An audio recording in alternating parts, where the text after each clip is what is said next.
Hi everyone, ఈరోజు మనం decimal fractions చూద్దాం. ఏంటండి డెసిమల్ ఫ్రాక్షన్స్? ఫస్ట్ నేను ఒకటి మీతో అడగాలనుకుంటున్నా, మీ సజెషన్ నాకు ఇవ్వండి. అంటే నేను ఫస్ట్ జియోగ్రఫీ స్టార్ట్ చేసినప్పుడు అందరు ఏమన్నారంటే హిస్టరీ చెప్పండి అని అన్నారు. అయితే సరేలే వీళ్ళ కోసం హిస్టరీ చెప్దామని నేను హిస్టరీ స్టార్ట్ చేశాను. తర్వాత ఏమంటున్నారు, జియోగ్రఫీ చెప్పండి, అదే కంటిన్యూ చేయండి అంటున్నారు. మళ్ళీ కొంతమంది ఏమంటున్నారు, అర్థమెటిక్ చెప్పండి, ఆప్టిట్యూడ్ చెప్పండి, రీజనింగ్ చెప్పండి అంటున్నారు. నేను డైలీ ఒకటే వీడియో చేయగలను కదా, అన్నీ ఒకసారి చేయలేను. మరి నేను ఎలా చెప్పాలో మీరే నాకు సజెషన్ ఇవ్వండి. మీరు చెప్పిన దాన్ని బట్టి నేను ఫాలో అవుతాను. మరి నాకు ఎలా చెప్పాలనేది అర్థం కావట్లేదు. అంటే ఒక్కొక్కరు ఒక్కొక్కలా కామెంట్ చేస్తుంటే నేను ఏం చేయలేకపోతున్నాను. కాబట్టి మీ సజెషన్ నాకు ఇవ్వండి. నా ఒపీనియన్ ఏంటంటే ఒక సబ్జెక్టు తర్వాత ఒక సబ్జెక్టు చెప్తేనే బాగుంటుందని నేను అనుకుంటున్నాను. మరి మీరేమంటారో ఒకసారి చెప్పండి. అయితే డెసిమల్ ఫ్రాక్షన్స్ అంటే ఏంటి?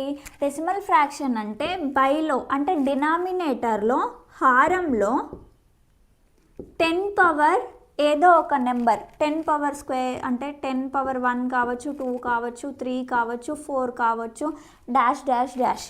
అలా 10 పవర్ యొక్క పవర్ని మనం డినామినేటర్లో రాయగలిగితే మనం దాన్ని డెసిమల్ ఫ్రాక్షన్ అంటాం. ఫర్ ఎగ్జాంపుల్ ఇప్పుడు 1/100 ఉందనుకోండి, దీన్ని మనం ఎలా రాస్తాం? 0.01. ఇదే కదా దీని అర్థం. ఇలా అంటే హారంలో మనం 10 పవర్స్ రాయగలిగితే దాన్ని డెసిమల్ ఫ్రాక్షన్గా మనం చెప్పవచ్చు. మరి యాక్చువల్గా ఇంకా ఎలా చెప్పవచ్చు అంటే ఇప్పుడు ఎలా చెప్పాలి మీతో? 0.034 ఉందనుకోండి, దీన్ని మనం మామూలుగా ఫ్రాక్షన్లో ఎలా రాస్తాం? 34 పక్కన 3 సంఖ్యలు ఉన్నాయి కాబట్టి 1000 పెట్టేస్తాం, ఇలా రాస్తాం కదా. అయితే దీంట్లో మనం నేను చెప్పాలనుకుంటుంది ఏంటంటే, ఇప్పుడు ఒక పిజ్జా ఉందనుకోండి, పిజ్జాని మనం 8 పీసెస్గా చేసాం. 8 పీసెస్లో 3 పీసెస్ నువ్వు తినేసావు. మొత్తం 8 చేస్తే అందులో 3 పీసెస్ నువ్వు తినేసావు. అయితే దీన్ని ఎలా మనం చెప్తాం? మొత్తం ఎన్ని టోటల్? 8. నువ్వు ఎన్ని తిన్నావు? 3. అంటే ఒక సంఖ్యలో మొత్తం భాగంలో నువ్వెంత తీసావు అనేది మనం ఫ్రాక్షన్ రూపంలో చెప్తాం. దీన్ని మనం డెసిమల్లో రాయగలగాలి. అది డెసిమల్ ఫ్రాక్షన్ అన్నమాట.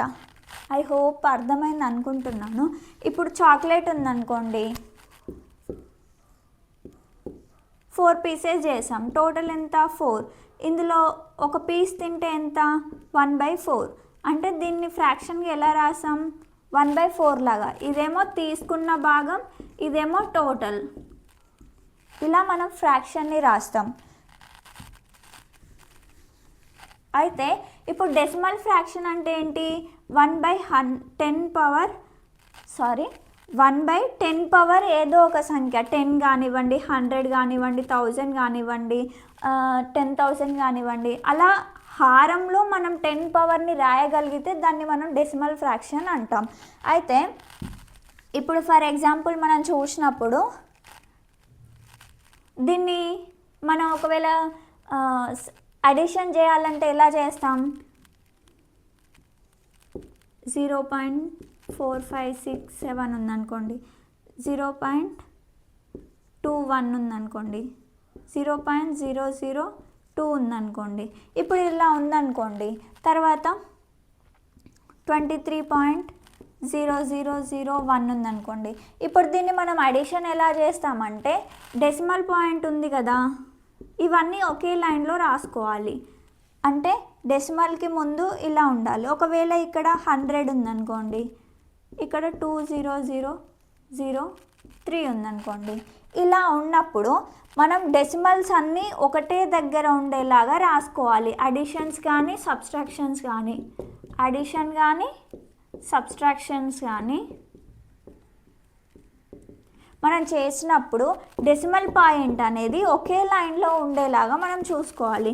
అప్పుడు మనం కావాల్సిన అడిషన్ సబ్స్ట్రాక్షన్ చేసుకోవాలి. ఇప్పుడు అడిషన్ చేస్తే ఇక్కడ 4 ఉన్నాయి, 4 ఉన్నాయి, 4 ఉన్నాయి, ఇక్కడ 3 కదా, ఈ మిగిలిన అన్ని జీరోస్ వస్తాయి కదా.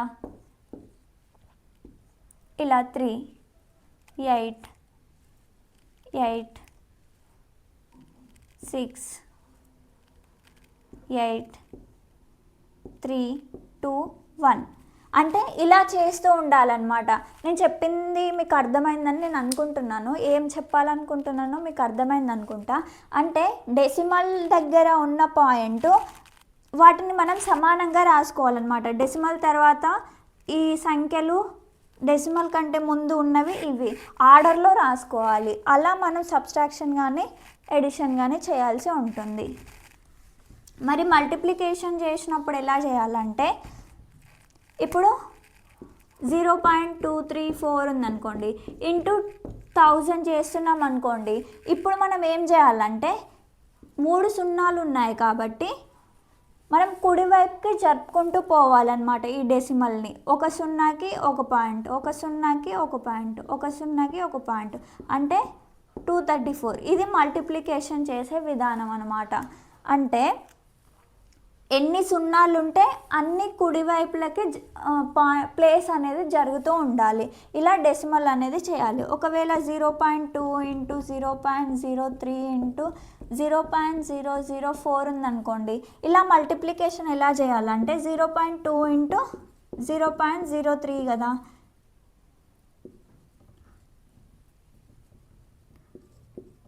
దీన్ని 2 3 6, 0 0 ఉంటుంది, తర్వాత 0 0, తర్వాత 0 0 ఇలా చేస్తాం కదా మనం. అప్పుడు ఇక్కడ 6 వస్తుంది, 0 0. అయితే ఇక్కడ పాయింట్ ఎన్ని వస్తున్నాయో కౌంట్ చేసుకోవాలి. ఇక్కడ ఎన్ని ఉన్నాయి 1, ఇక్కడ ఎన్ని ఉన్నాయి 2, 2 + 1 ఎంత 3, అంటే 3 మనం డెసిమల్ పెట్టే పద్ధతి ఎలా అంటే 3 నెంబర్స్ తర్వాత పెట్టాలి. 1 2 3 అంటే ఇక్కడ పెట్టాలి. దీని ఆన్సర్ 0.06. ఇలా చేసుకుంటూ పోవాలి. ఇది మల్టిప్లికేషన్ చేసే పద్ధతి.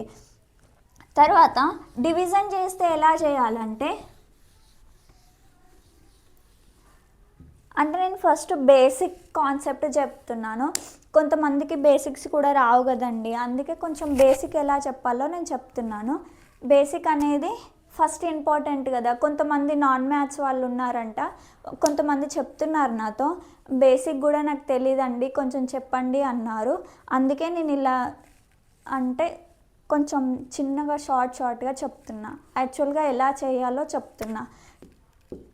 దాన్ని ఫ్రాక్షన్లో ఎలా రాస్తామంటే, ఈ డెసిమల్ పక్కన ఫస్ట్ ఈ నెంబర్స్ వేసుకోవాలి. 154 బైలో రాసినప్పుడు ఎలా అంటే, డెసిమల్ పాయింట్ పక్కన ఎన్ని అంకెలు ఉన్నాయో అన్ని సున్నాలు పెట్టుకోవాలన్నమాట. ఫస్ట్ డెసిమల్కి 1 పెట్టుకొని ఎన్ని సున్నాలు ఉంటే ఎన్ని నెంబర్స్ ఉంటే అన్ని సున్నాలు పెట్టుకోవాలి.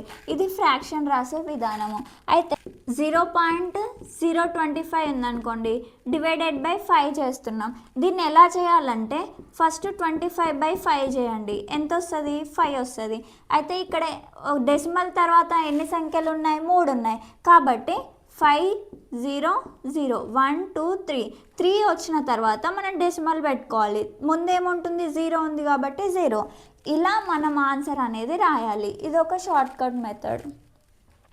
కొంతమంది ఇలా కూడా చేస్తారండి, అంటే కన్ఫ్యూజ్ కావద్దని. ఎలా చేస్తారంటే 0.025 డివైడెడ్ బై 5 అంటే దీన్ని ఎలా చేస్తారంటే 25/1000 వేసుకుంటారు. 1000 వేసుకొని హోల్ బై 5 చేస్తారు. 5 1 5 వేస్తారు.